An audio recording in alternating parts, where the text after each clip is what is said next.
Well, as she does every Tuesday and Thursday so diligently, In Focus Health correspondent Linord Moudou is going to join us now for a discussion of developments in treating a mental disorder that can arise in childhood. Hi, Linord. Hello, Demiake. Well, autism spectrum disorder is said to be the fastest growing neurological condition in the world.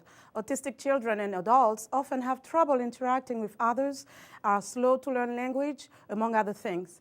Well, statistics on the prevalence of autism worldwide are hard to come by.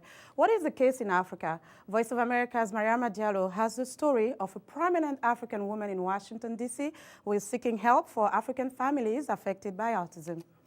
In Africa, a lack of awareness and resources prevents many children with autism from getting help. They are often stigmatized by their families and communities. Brigitte Cobenant is the mother of an autistic child. During her reign as Miss Ivory Coast and Miss Congeniality World in recent years, she decided to make autism a central part of her platform, creating the Autism Community of Africa. She recently came to the Ivorian Embassy in Washington, D.C. to talk about her own son. She says he often sat in a corner at home, lost in his own world. He was spinning objects. He will just look at, for example, a fan spinning, and he will go around and around. He will line up toys instead of playing with them. Cobenant decided she wouldn't hide him away from society, regardless of his condition. Instead, she led by example. Soon, people noticed. I have a woman who came to told my mom because I didn't see her. She went to my mom and she said, because of your daughter, I can take my daughter out. I'm not ashamed anymore, because we look at her and we say, this woman, she got this worldwide crown and she's not afraid of showing her son. So why should I hide mine? Dawn Cooper Barnes is the wife of the Liberian ambassador in Washington. She is also the mother of a 19-year-old autistic boy. She says she finds many Africans are superstitious when it comes to autism. Children in Africa living with autism may be thought to be possessed of evil spirits or bad omens. She adds people just need to be better informed. What we need is more information. What is autism? How does it affect children? What can we do to help children with autism? We need to dispel some of the myths that are surrounding mental illness and mental conditions in Africa. For Jeff Sell, the vice president of the World Autism Organization, recent data on the prevalence of autism is alarming. When my boys were born, it was 1 in 1,000. Now it's 1 in 100. So we have a worldwide epidemic. We have a worldwide problem. There is growing awareness about autism in Africa and the need for treatment facilities. In Cameroon, for example, centers now provide specialized care for this developmental disorder. But Brigitte Cobenant says many more facilities are needed. She hopes to build a new treatment center in her own country, Ivory Coast, with money raised during her event in Washington. Mariama Diallo, VOA News. And joining us via phone to tell us more about addressing autism worldwide is Jeff Sell, Vice President of Public Policy for the Autism Society in the United States and Vice President of the World Autism Organization. Mr. Sell, welcome to the program. Thank you. It's my pleasure to join you. Sure. Let me ask you about your experience first as a father with children with autism. What is it like for you every day living with your children? It can be very challenging, but at the same time, as Bridget explained, I think very well, it can be very rewarding.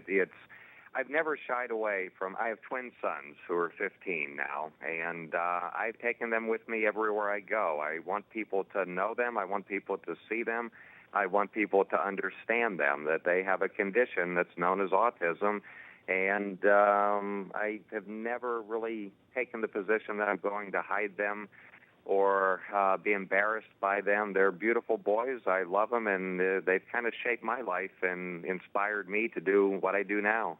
Now, at the time when your children were diagnosed, the statistics were less. Now, today, it is said to be approximately 1 out of 150 or even 100 very soon. Tell us about what is this challenge in addressing autism here in the United States and even globally. we have the same issues here in the United States as everyone faces around the continent, especially on the African continent. A lack of awareness and a lack of resources. Our numbers have grown astronomically from 1 in 10,000 just 15 or so years ago to it's 1 in 100 now here in the United States, or I believe technically 1 in 110.